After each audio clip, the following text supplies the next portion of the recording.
చలికాలం పూర్తిగా స్టార్ట్ అయిపోయింది. చలికాలం స్టార్ట్ అవ్వడం కూడా పూర్తిగా మిచోమ్ తుఫాన్ ఎఫెక్ట్ వల్ల వర్షాలు ఎక్కువగా పడ్డాయి. సో వర్షాలు పడంగానే చలికాలం రెండు కూడా ఒకేసారి తోడవడంతో వాస్తవంగా చలికాలం అనగానే నార్మల్గా జలుబు, దగ్గు, జ్వరం లాంటి పూర్తిగా వస్తుంటాయి.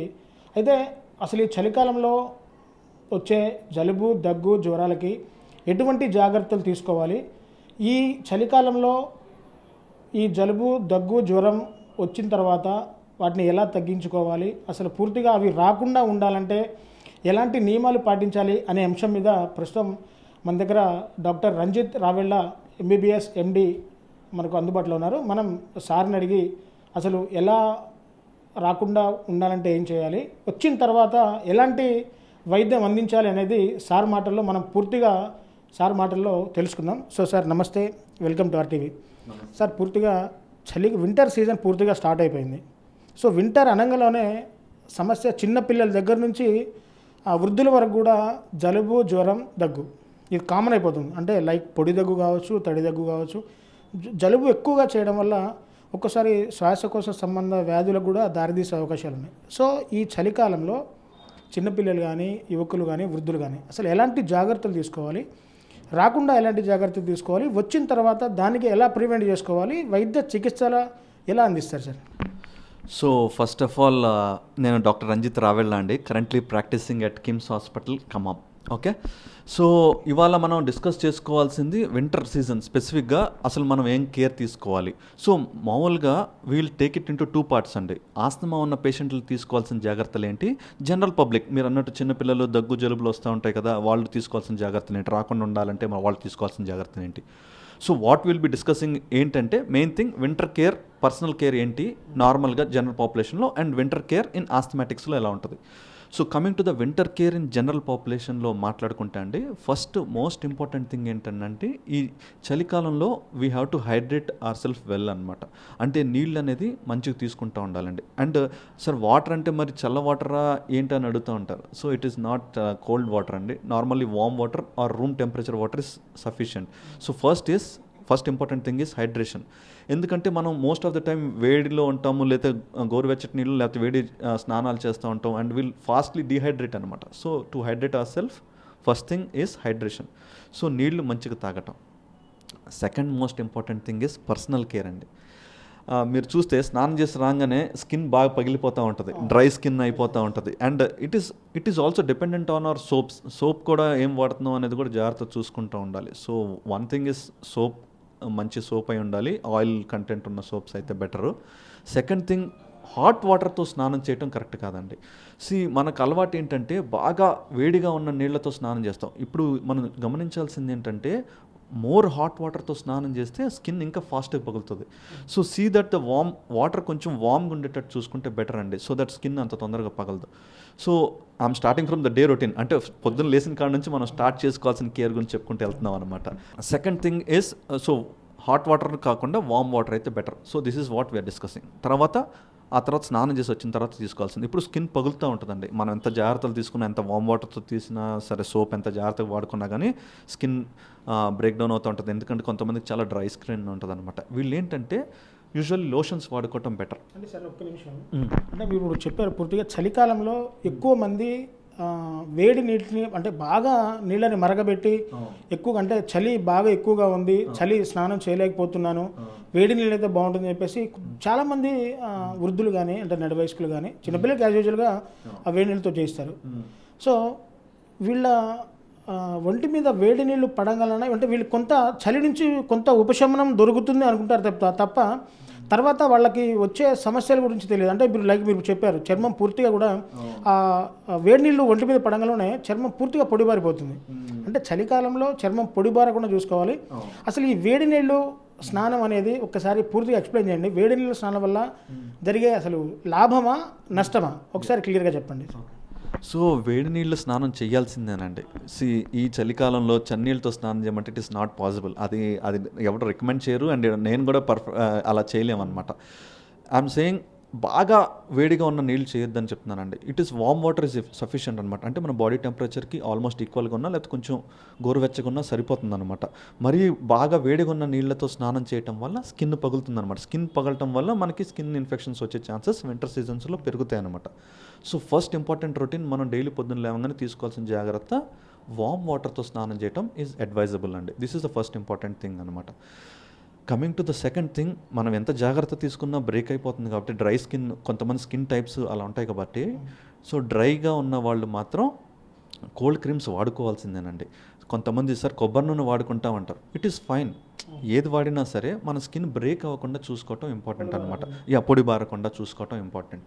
సో ఏదైతే ఉన్నాయో మార్కెట్లో చాలా రకాల కోల్డ్ క్రీమ్స్ ఉన్నాయి. వాట్ ఎవర్ ఇట్ ఈస్, మీ స్కిన్కి ఏది మ్యాచ్ అవుతుందో అది యూజ్ చేసుకోవటం మంచిదని నా suggestion. So this is the second most important thing, dry skin. అంటే కొంతమంది అవుతారు, సార్ స్కిన్ అయినా పెదాలు కూడా పగులుతాయి కదా సార్. మరి అఫ్కోర్స్ పెదాలకు కూడా మనం వాడుకోవాలి. లిప్ బామ్స్ ఉంటాయండి ఈ టైంలో. లిప్ బామ్స్ వాడుకోవటం కూడా చాలా ఇంపార్టెంట్ అనమాట. So both cold creams with that lip balm, ఈ రెండు వాడుకోవటం వల్ల బ్రేకేజ్ తగ్గుతుంది. And as you said rightly, వాటర్తో సంబంధించి అయితే వామ్ వాటర్ ఈజ్ బెటర్. మరీ హాట్ వాటర్తో స్నానం చేస్తే ఇంకా ఎక్కువ ఛాన్సెస్ ఆఫ్ బ్రేకేజ్ ఉంటుంది. బాగా దురద వచ్చేస్తూ ఉంటుంది కొద్దిసేపు అయిన తర్వాత. If you are going to office, బాగా వేడి నీళ్ళతో స్నానం చేసిన తర్వాత మీరు ఆఫీస్కి వెళ్తే మీరు యూ విల్ స్టార్ట్ ఇచ్చింగ్ అనమాట, దురదలాగా స్టార్ట్ అవుతుంది. So it is better to use warm water and use creams at the same time is suggestible అండి. So these are two most important things. Coming to the third thing, ఇప్పుడు ఆఫీస్కి వెళ్ళాలి. So ఆఫీస్కి వెళ్ళాలంటే మన dressing sense. So dressing ఇప్పుడు కొన్ని ప్రదేశాల్లో చలి ఎక్కువ ఉంటుంది. ఇప్పుడు ఖమ్మం తీసుకుంటే పర్లేదు, ఇంతకుముందు కంటే చలి పెరిగింది. సో డెఫినెట్గా మనం ఇంతకుముందు డ్రెస్ వేసుకొని వెళ్ళిపోతే సరిపోయేది కాదు. ఇప్పుడు కొంచెం మనం లేయర్ అప్ అవ్వాలి. అంటే లేయర్ అప్ అంటే ఏంటంటే, ఫస్ట్ ఇంటర్నల్గా అయితే మనం ఇన్నర్స్ వేసుకుంటాం, బనియన్స్ కానీ what ever it is, inners వేసుకుంటాం. దాని తర్వాత మన షర్ట్స్. ఇప్పుడు మనం బైక్ డ్రైవ్ చేస్తున్నాం అనుకోండి, there should be a sweater లేదా జాకెట్ ఖచ్చితంగా ఉండాలండి. లేకపోతే ఏంటంటే ఆ చలికి వీ విల్ ఎక్స్పోజ్ ఫాస్టర్. ఈ చల్లగాలి తగిలిన తర్వాత మన ముక్కులోకి వెళ్తుందండి. ముక్కు ద్వారా పీల్చుకున్న తర్వాత బ్రాంకో కన్స్ట్రక్షన్ అంటాం. అంటే ఊపిరితిత్తుల్లో కన్స్ట్రక్షన్ జరుగుతుంది. దానివల్ల తొందరగా దగ్గు రావటం అనేది ఛాన్సెస్ ఎక్కువ అవుతాయి. So while you are going out, బయటికి వెళ్తున్నప్పుడు లేయర్ అప్, అంటే లోపల ఇన్నర్ ఏదో బనియన్ కానీ what ever you take, inners వేసుకొని దానిపైన డ్రెస్, దానిపైన కోట్ ఆర్ స్వెటర్ వేసుకోవటం సజెస్టబుల్. సో వైల్ గోయింగ్ ఇది. సరే సార్, నేను బైక్ డ్రైవ్ చేస్తాను, మరి బైక్ డ్రైవ్ చేసినప్పుడు ఎలా అంటే, డెఫినెట్గా టూ హ్యాండ్స్ వెరీ ఇంపార్టెంట్. ఏంటంటే ఏదో డ్రైవ్ చేసుకుంటూ వెళ్ళిపోతాం మ్యాచ్ లాగా అనుకుంటారు, కానీ ఇది కష్టం అండి. తర్వాత ఏళ్ళు పగులుతూ ఉంటాయి, మీరు చూస్తే ముడుచుకుపోతూ ఉంటాయి. అండ్ పని చేయడం, ఇప్పుడు ఫర్ సపోజ్ మీరు బైకే పట్టుకున్నారు, కష్టం అయిపోతూ ఉంటుంది అనమాట. So that is why hands కూడా గ్లౌజ్ వేసుకోవటం మంచిది. స్పెసిఫిక్గా ఈ చల్లకాలం ఫార్మర్స్ స్పెసిఫిక్గా చూసుకుంటే పొద్దున్నే వెళ్తారు, పొలాల పనులకి పొద్దున్నే వెళ్తారు. సో మన పాతకాలం నుంచి వస్తుంది, మంకీ క్యాప్స్ వేసుకుంటారు, షాల్వా వేసుకుంటారు, స్వెటర్ వేసుకుంటారు. దాంతోపాటు హ్యాండ్స్కి ఇప్పుడు బైక్ డ్రైవ్ చేసుకుంటూ వెళ్తే గ్లౌజెస్ లాంటివి కూడా వేసుకుంటే కొంచెం సేఫ్టీ పాటించిన వాళ్ళం అవుతాం. And it will also help, అంటే ఇబ్బంది కొంచెం తక్కువ ఉంటుంది, తొందరగా రికవర్ అండ్ ఫాస్ట్గా ఉంటుంది అనమాట. So protecting hands is also important. మనం జనరల్గా తీసుకోవాల్సిన కేర్ అండి. కమింగ్ టు ఫుడ్, డైట్ అంటారా, గోరువెచ్చటి సూప్స్ కానీ, టీ కానీ, కాఫీ కానీ, whatever you are drinking, hot fluids, I will suggest soups అన్నమాట. ఈ బెటర్ అన్నమాట, తీసుకుంటుంటే థ్రోట్ ఫ్రీగా ఉంటుంది. సార్ ఫర్ సపోజ్ నాది పబ్లిక్ టాక్, ఫర్ సపోజ్ మీరున్నారు జర్నలిస్ట్, పబ్లిక్లోకి వెళ్తాను సార్, నేను చాలామందిని ఫేస్ చేస్తూ ఉంటాను, నాకు జలుబు సాయంత్రానికి రాకుండా ఉండాలి అంటే ఏం చేయాలంటే, ఎర్లీ మార్నింగ్ ఒక సాల్ట్ వేసుకొని గోరువెచ్చటి నీళ్ళలో లైట్గా గార్గిలింగ్ చేసి ఊసేస్తే morning and evening, that is self sufficient. చాలా బెటర్గా ప్రివెంట్ చేయగలం అనమాట రెస్పిరేటరీ ఇన్ఫెక్షన్స్ నుంచి. And second thing is washing your hands properly. తినడానికి వెళ్ళినప్పుడు హ్యాండ్స్ బాగా నీట్గా వాష్ చేసుకొని వెళ్ళి తింటే, that is also second thing which will be helpful from preventing respiratory infections. So ఈ జనరల్ పీపుల్ తీసుకోవాల్సిన మినిమల్ జాగ్రత్తలు అండి. So now will go to asthmatics. So పూర్తిగా చూశారు కదా, చలికాలంలో ఎక్కువ వేడి నీటితో స్నానం చేస్తుంటారు. ఇది లాభమా నష్టమా అని డాక్టర్ గారిని అడిగితే, వేడి నీళ్ళు చేయడం కొంత మంచిదే, కానీ మరుగుతున్న నీళ్లతో స్నానం చేయడం చాలా ప్రమాదం అని చెప్పేసి కూడా డాక్టర్ గారు చెప్తున్నారు. ఎందుకంటే మరుగుతున్న నీటిని ఒకేసారి చర్మం మీద, అంటే ఒంటి మీద పోసుకున్నప్పుడు చర్మం ఆ వేడి నీళ్ళని తీసుకొని ఎక్కడికక్కడ చర్మం పగిలిపోయి చర్మ వ్యాధులు వచ్చే అవకాశం ఉంది. కాబట్టి చలికాలంలో గోరువెచ్చని నీళ్ళని మాత్రమే స్నానానికి వాడాలని చెప్పేసుకుంటున్నారు. దీనివల్ల అంటే ప్రయాణం, అంటే ఉద్యోగాలు చేసేవాళ్ళు, లేకుంటే ఒక చోటు నుంచి మరో చోటుకి ట్రావెల్ చేసే వాళ్ళు కూడా పూర్తిగా వాళ్ళు ధరించే దుస్తులు కూడా తగు జాగ్రత్తలు తీసుకోవాలి. స్వెటర్ కానీ, మంకీ క్యాప్ కానీ, హ్యాండ్ గ్లౌస్ కానీ తప్పనిసరిగా వాడాలని చెప్పేసి అంటున్నారు. సరే, ఇక ఆహార పదార్థాల విషయానికి వస్తే ఎప్పటికప్పుడు వేడిగా ఉండే ఆహార పదార్థాలను తీసుకోవాలి. గోరువెచ్చని నీళ్లను తప్పనిసరిగా తీసుకుంటే ఈ జలుబు దగ్గు నుంచి కూడా పూర్తిగా ఉపశమనం కలుగుతుందని చెప్పేసి కూడా ఆ డాక్టర్ గారు చెప్తున్న పరిస్థితి అయితే కనబడుతుంది. సో ఈ నియమాలు ఖచ్చితంగా పాటించినట్లయితే జలుబు ఈ చలికాలంలో రెగ్యులర్గా వచ్చే జలుబు దగ్గు నుంచి కూడా కొంత ఉపశమనం లభించే అవకాశం ఉందంటారు. సో ఇక పూర్తిగా ఇంకో మ్యాటర్కి వచ్చేద్దాం. ఆస్తమా అంటే దీర్ఘకాలిక సమస్యలు అయితే ఉన్నాయి. సో ఆస్తమా సార్, ఈ ఆస్తమా ఈ చలికాలంలో ఈ ఆస్తమా ఉన్న పేషెంట్స్ అంటే వాళ్ళకి కొంత శ్వాసకోశ సంబంధాల సమస్యలు ఉంటాయి. సో ఇవి చలికాలంలో వాళ్ళకి చాలా ఎక్కువగా ఉంటాయి. సో వాళ్ళు తట్టుకోలేని పరిస్థితి అలాంటి అంటే వీళ్ళు ఖచ్చితంగా ఈ ఆస్తమా పేషెంట్స్ ఏ విధంగా జాగ్రత్తలు తీసుకోవాలి, అంటే ఏ విధంగా మీరు అంటే ప్రివెంట్ ఏ విధంగా చేసుకోవచ్చు? So coming to very important thing అండి, స్పెసిఫిక్గా ఈ చలికాలంలో ఒక డిసీజ్ ఏదైనా ఎక్కువ ట్రిగర్ అవుతుంది అంటే అది ఆస్తమానే అండి. ఎందుకంటే ఈ ఆల్రెడీ వాళ్ళకి బ్రాంకో కన్స్ట్రిక్షన్ ఉంటుంది అంటాం, అంటే ఊపిరితిత్తులు కొంచెం ఊపిరి తీసుకుంటుంటే గుయ్యి గుయ్యి శబ్దాలు రావటం కానీ ఈ కొంచెం ఈ కాలంలో ఎక్కువ ఉంటాయండి. సో ఆస్తమా ఉన్న పేషెంట్ చాలా జాగ్రత్తగా ఉండాలి, ఎందుకంటే ఇన్ఫెక్షన్ వచ్చే ఛాన్సెస్ కూడా ఆస్తమా పేషెంట్లకి ఈ కాలంలో ఎక్కువ ఉంటాయి. ఇప్పుడు గతంలో పిల్లి కూతులు అనేవాళ్ళు, అంటే లైక్ వాళ్ళు తీసుకుంటే సైడ్ బ్రీతింగ్ తీసుకున్నప్పుడు కొంత సౌండ్ వస్తుంది, పిల్లి కూతులు అంటారు. సో చిన్నపిల్లలు ఎక్కువ కనబడుతుంది, అంటే పుట్టిన ఆ పిల్లల దగ్గర నుంచి ఒక 15 years బిలో పిల్లలకు ఈ పిల్లి కూతులు ఎక్కువ కనబడతాయి. సో ఈ పిల్లి కూతులు రావడం వల్ల ఆస్తమా వచ్చే ఛాన్స్ ఉండదంటారు సార్ ఈ ఏజ్ వాళ్ళకి? సో పిల్లి కూతులు అనేది first it will define that broncho constriction. నేను చెప్పా కదండి, ఈ చల్లగాలి లోపలికి వెళ్ళటం వల్ల మన ఊపిరితిత్తులో కన్స్ట్రిక్షన్ జరుగుతుందన్నమాట, బ్రాంకో కన్స్ట్రిక్షన్. దానివల్ల ఈ కూతలు అయినా కానీ మనం గట్టిగా ఊపిరి తీసుకొని ట్రై చేస్తున్నప్పుడు వచ్చే కూతలు అన్నమాట పిల్లి కూతలు అనేవి. ఈ మోస్ట్ కామన్గా మనం చూసేది ఆస్థమాటిక్స్ అండి. ఆస్తమా అనేవాళ్ళు అది పిల్లలు అవ్వచ్చు, పెద్దవాళ్ళు వచ్చి ఎవరిలో అయినా ఆస్తమా రావచ్చండి. అండ్ దీనికి ట్రిగర్స్ ఉంటాయి అన్నమాట, ఆస్తమాకి ట్రిగర్స్ ఉంటాయి. కొంతమందికి చలిగాల్లోకి వెళ్తే పిల్లి కూతలు మొదలవుతాయి, కొంతమంది ఏంటంటే అలర్జెన్స్ ఉంటాయి. ఇప్పుడు ఇండోర్లో కొన్ని పడని పదార్థాలు ఉంటాయి, అవి ఏమైనా తీసుకుంటే ట్రిగర్ అవుతుంది. So there are common triggers, కొంతమందికి ఇండోర్ ట్రిగర్స్ ఉంటాయి, కొంతమందికి ఎక్స్టెన్సివ్ ట్రిగర్స్ ఉంటాయి. సో దాని ప్రకారం ఉంటుంది. కానీ ఈ స్పెసిఫిక్గా చలికాలంలో చలి అనేది మోస్ట్ ఇంపార్టెంట్ ట్రిగర్ అండి ఆస్తమా పేషెంట్స్లో. సో ఫస్ట్ థింగ్ యాజ్ మనం ముందు డిస్కస్ చేసుకున్నట్టు జనరల్గా మనం తీసుకునే కేర్ అయితే ఖచ్చితంగా తీసుకోవాలి ఆస్తమా.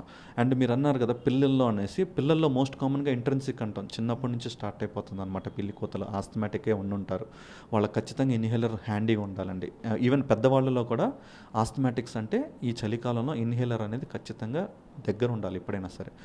ఈ ఇన్హేలర్ అనేది ప్రాణాన్ని సేవ్ చేస్తుందండి. సడన్గా ఊపిరి తీసుకోవడానికి కష్టమైనప్పుడు ఈ ఇన్హేలర్ ఇమీడియట్గా తీసుకుంటే చాలా హెల్ప్ అవుతుంది అనమాట పేషెంట్లకి. సో ఈ ఆస్థమాటిక్ పేషెంట్స్ స్పెసిఫిక్గా ఈ సీజన్లో తీసుకోవాల్సిన జాగ్రత్తలు, నెంబర్ 1 మనం ముందు మాట్లాడుకున్నట్టు చలి నుంచి జాగ్రత్తగా ఉండాలండి. కోల్డ్ ఎయిర్లోకి వెళ్ళేటప్పుడు లేయర్ అప్ అవటం కానీ ఏదైతే ఉందో డ్రెస్సింగ్ సెన్స్ కానీ చాలా జాగ్రత్తగా ఉండాలి కోల్డ్ నుంచి.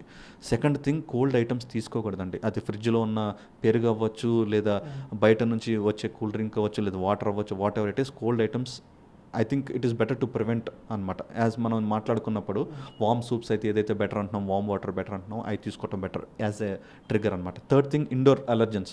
కొంతమంది ఇండోర్లో ఉన్నా సరే అలర్జెన్స్కి ట్రిగర్ అవుతాయి అనమాట. సో వాటి నుంచి కూడా కొంచెం దూరంగా ఉండటం మంచిది. ఇప్పుడు మనం జనరల్గా మాట్లాడుకుంటే డస్ట్ అండి, పుస్తకాల్లో పట్టేసిన డస్ట్ అవ్వచ్చు, వేరే ఏదైనా సరే ఆ డస్ట్కి చాలామందికి తుమ్ములు కంటిన్యూస్గా వస్తుంది, కొంతమందికి వీజింగ్ వచ్చేస్తుంది. సో ఇలా ఉన్నప్పుడు కొంచెం డస్ట్ నుంచి దూరంగా ఉండటం అది చాలా ఇంపార్టెంట్ అనమాట. So avoid indoor allergens. Coming to ఈ కాలంలో వచ్చే ఫ్లూ అండి, రెస్పిరేటరీ ఇన్ఫెక్షన్స్ ఆస్తమా పేషెంట్లో కొంచెం తొందరగా రావచ్చు. ఇప్పుడు చిన్నపిల్లలకి కామన్గా స్ప్రెడ్ అవుతుంది, ఎందుకంటే స్కూల్లో ఉంటారు అండ్ తొందరగా ఒక పిల్లవాడి నుంచి ఇంకో పిల్లలకి, వాళ్ళ నుంచి కొంచెం దూరంగా ఉండటం సజెస్టబుల్ అండి. అండ్ స్పెసిఫిక్గా asthma patients most important thing, ప్రాణాన్ని కాపాడేది మన ఇన్హేలర్. వాళ్ళు వాడే ఇన్హేలర్ డాక్టర్ గారు ఏదైతే ప్రిస్క్రైబ్ చేస్తారో దాంట్లో బ్రాంకో డైలేటర్స్ ఉంటాయన్నమాట. సో అవి ఖచ్చితంగా వాళ్ళ దగ్గర ఉండాలి. ఒకవేళ లేదు అయిపోయినాయి అనుకుంటే స్టాక్ తెచ్చుకొని వాళ్ళ దగ్గర పెట్టుకోవటం చాలా important. So keep your inhalers handy అంటాం, అంటే మీ పర్సులో మీరు బయటికి వెళ్తే, మీరు ఫంక్షన్కి వెళ్ళినా, మీరు ఎక్కడికి వెళ్ళినా మీ పక్కనే ఇన్హేలర్ మాత్రం ఉండాలన్నమాట. సడన్గా ఏమైనా ట్రిగర్ వచ్చినా కానీ ఇమీడియట్గా పఫ్ తీసుకుంటే ఫ్రీ అయిపోతుంది, లేకపోతే కంటిన్యూస్గా దగ్గు వచ్చేస్తూనే ఉంటుంది, ఆగదనమాట. ఏమంటే రిలీవ్ అవ్వడానికి ఇన్హేలర్ తీసుకుంటే కొంచెం ఫ్రీ అవుతారు. అండ్ స్పెసిఫిక్గా ఇన్హేలర్ ఏది పడితే అది తీసుకోవచ్చా అంటే లేదండి. Your doctor will prescribe according to your condition. Me condition ఏంటి, మీరు ఎప్పుడు తీసుకోవాలి, ఇది అన్నీ డాక్టర్ గారు చెప్తారనమాట. అండ్ ఆస్తమా ఉందా లేదా అనేది కూడా టెస్టింగ్ చేసుకొని చూసుకున్న తర్వాతే వెళ్ళాలి. మోస్ట్ కామన్గా you have to meet a pulmonologist or a general physician. They are sufficient for treatment of asthma condition అనమాట. సో ఆస్తమా పేషెంట్స్ ఇది తీసుకోవాల్సిన జాగ్రత్తలు. వన్ మోస్ట్ ఇంపార్టెంట్ అంటే ఇంకా ఇవన్నీ చెప్పిన తర్వాత వన్ మోస్ట్ ఇంపార్టెంట్ థింగ్ ఏంటంటే అండి వ్యాక్సినేషన్. సార్ వ్యాక్సిన్ అంటే మరి కరోనా వ్యాక్సిన్ ఇప్పుడు దాకా చూసాం సార్, మళ్ళీ వ్యాక్సిన్ అంటున్నారు, ఏం వ్యాక్సిన్ అనొచ్చు. So there is something called as flu vaccine అండి. ఇప్పుడు దాకా మనం కరోనా గురించి సైడ్ ఎఫెక్ట్స్ అయ్యని మాట్లాడుకున్నాం, కానీ వెరీ సేఫ్ వ్యాక్సిన్ అండి ఫ్లూ వ్యాక్సిన్ అనేది. ఎందుకని సేఫ్ అంటున్నారు సార్ అంటే కొన్ని సంవత్సరాలు 20 నుంచి 30 సంవత్సరాల పైన అయిపోతుంది అనమాట. I mean as far as నేను ప్రాక్టీస్ చేస్తున్నప్పటి నుంచి నేను చూస్తున్నాను, ఎవ్రీ ఇయర్ ఆ ఏరియాలో ఎలర్జెన్స్ని బట్టి తయారు చేస్తారండి ఆ ఫ్లూ వ్యాక్సిన్ అనేది. సో ఈ ఫ్లూ వ్యాక్సిన్ అనేది చాలా సేఫ్ అనమాట. It will cost you around 2000 rupees, 2000 రూపాయలు అలా ఏమో ఉంటుంది దాని cost. But it is very safe vaccine అనమాట. స్పెసిఫికల్లీ ఎల్డర్లీ పీపుల్ ఎవరైతే 60 సంవత్సరాలు పైబడిన వాళ్ళు ఉంటారో, ఆస్తమా ప్రోన్ ఉంటారు, లేదా షుగర్ ఉంది, బీపీ ఉంది, హార్ట్ ప్రాబ్లం ఉంది, వీళ్ళలో ఏంటంటే అండి కామన్గా చలికాలంలో ఇన్ఫెక్షన్స్ ఎక్కువ వస్తూ ఉంటాయి అనమాట. వీళ్ళలో ఈ ఫ్లూ వ్యాక్సిన్ వేసుకోవచ్చు. ఈ ఫ్లూ వ్యాక్సిన్ ఏ వయసు వాళ్ళు వేసుకోవచ్చు అని అడగచ్చు. ఈ వయసు స్పెసిఫిసిటీ అంటూ ఏం లేదండి, ఎవరైనా తీసుకోవచ్చు అన్నమాట ఈ వ్యాక్సిన్. అంటే ఈ ఫ్లూ వ్యాక్సిన్ అనేది 50 నుంచి పైబడిన సంవత్సరం అంటే వాళ్ళ ఈ ఫ్లూ వ్యాక్సిన్ తీసుకోవడం వల్ల వాళ్ళ శరీరంలో వ్యాధి నిరోధక శక్తి ఎక్కువ పెంచే ఆస్కారం ఉందా sir? Correct. So coming to flu vaccine అండి, ఈ ఫ్లూ వ్యాక్సిన్ ఎంతవరకు మనకు కాపాడుతుంది అంటే జలుబు రాకుండా అయితే కంపల్సరీ 100% కాపాడదండి. దీని ఎఫికేసీ మనం అరౌండ్ 50 to 60% అనుకోవచ్చు. అంటే వ్యాక్సిన్ వేయించుకున్నా కానీ వచ్చే ఛాన్స్ ఉంటుంది. కాకపోతే సివియారిటీ గ్యారంటీకి తగ్గుతుందండి.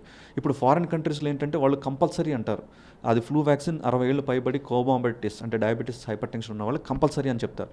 మనకు కూడా ఆ ఫ్లూ వ్యాక్సిన్ అనేది ఎవరిలో అయితే ఎల్డర్లీ పీపుల్ ఉంటారో, అంటే వయసు 60 ఏళ్ళు పైబడిన వాళ్ళు ఉంటారో ఖచ్చితంగా తీసుకోవటం మంచిదని నా సజెషన్ అండి. And again you have to meet your doctor. Me treating డాక్టర్ని కలవాలి, ఆయన అడగాలి. ఇప్పుడు ఇన్ఫెక్షన్ ఉందండి, ఆల్రెడీ ఫ్లూ వచ్చేసింది, జలుబు వచ్చేసింది, అయినా కానీ తీసుకోవాలి. అవి కూడా you have to meet your doctor. ఎందుకంటే మీ ట్రీటింగ్ డాక్టర్కి మిమ్మల్ని చూస్తే మేము కరెక్ట్గా అర్థమవుతుంది అనమాట. మీకు ఎప్పుడు వ్యాక్సిన్ చేసుకోవాలి, ఎప్పుడు తీసుకోవాలి, అవన్నీ కూడా క్లియర్గా అర్థమవుతాయండి. సో చూశారు కదా, పూర్తిగా డాక్టర్ గారి మాటలు పూర్తిగా విన్న తర్వాత చలికాలంలో వచ్చే జలుబు, దగ్గు, జ్వరం, అలాగే పూర్తిగా శ్వాసకోశ సంబంధిత వ్యాధులు తగ్గించడానికి డాక్టర్ గారు చెప్పినట్టు నియమాలు కనుక జాగ్రత్తలు పాటిస్తే పూర్తిగా చలికాలంలో వచ్చే వ్యాధుల నుంచి పూర్తిగా రక్షణ తీసుకోవచ్చని చెప్పేసి కూడా డాక్టర్ గారు చెప్తున్నారు. పూర్తిగా ఫ్లూయిడ్స్ అంటే ఒక రకమైన ఫ్లూయిడ్స్ ఇంజెక్షన్స్ కూడా మార్కెట్లో దొరుకుతున్నాయి. పూర్తిగా ఆ డాక్టర్ గారి సలహా మేరకు 50 సంవత్సరాల నుంచి పైబడిన అంటే మహిళలు కావచ్చు, పురుషులు కావచ్చు, డాక్టర్ సూచనలు సలహాల మేరకు ఆ ఇంజెక్షన్ తీసుకుంటే కొంత అంటే 100% తగ్గించలేకపోవచ్చు, కానీ వాళ్ళ శరీరంలో ఉన్న వ్యాధి నిరోధక శక్తిని ఆ ఇంజెక్షన్ పెంపొందించి తొందరగా జలుబు కానీ ఆస్తమా ఇవి వాళ్ళకి అటాక్ కాకుండా రక్షణగా ఉంటుందని చెప్పేసి కూడా డాక్టర్ గారు చెప్తా ఉన్నారు. సో పూర్తిగా చలికాలంలో గోరువెచ్చని నీటితో స్నానం చేయాలి. తినే ఆహార పదార్థాలు కూడా పూర్తిగా వేడిగా ఉండేటట్టు చేసుకోవాలి. ప్రయాణ సమయంలో పూర్తిగా తలకి మంకీ క్యాప్స్ కానీ, స్వెటర్స్ కానీ, హ్యాండ్కి గ్లౌజెస్ కానీ పూర్తిగా చూసుకొని వేసుకొని జర్నీ చేయాలి. అంతకీ ఒకవేళ జలుబు, దగ్గు వస్తే కనుక మీ దగ్గరలో ఉన్న డాక్టర్ సలహాలు సూచనల మేరకు ఇంజెక్షన్స్ కానీ ట్యాబ్లెట్స్ కానీ వేసుకోవాలి తప్ప సొంతంగా యూట్యూబ్లో ఏదో వీడియోస్ వస్తున్నాయి, లేకపోతే ఇంటి పక్కన ఏదో పాతకాలం వైద్యం చెప్పారని చెప్పేసి ఇలాంటి ప్రయోగాలు పూర్తిగా చేయకుండా డాక్టర్ని వెంటనే కన్సల్ట్ అయ్యి పూర్తిగా చికిత్స చేయించుకుంటే మీరు ఇలాంటి దీర్ఘకాలిక వ్యాధుల నుంచి ఆస్తమా, శ్వాసకోశ సంబంధించిన వ్యాధులు, అలాగే జలుబు, దగ్గు, జ్వరం నుంచి కూడా పూర్తిగా బయటపడవచ్చు అని చెప్పేసి డాక్టర్ గారు చెప్తున్న పరిస్థితి కనబడుతూ ఉంది. మరిన్ని వీడియోస్ కోసం ఛానల్ ని సబ్స్క్రైబ్ చేయండి, లేటెస్ట్ అప్డేట్స్ కోసం వాట్సాప్ ఛానల్ ని ఫాలో చేయండి, అండ్ లింక్ డిస్క్రిప్షన్ లో ఉంది.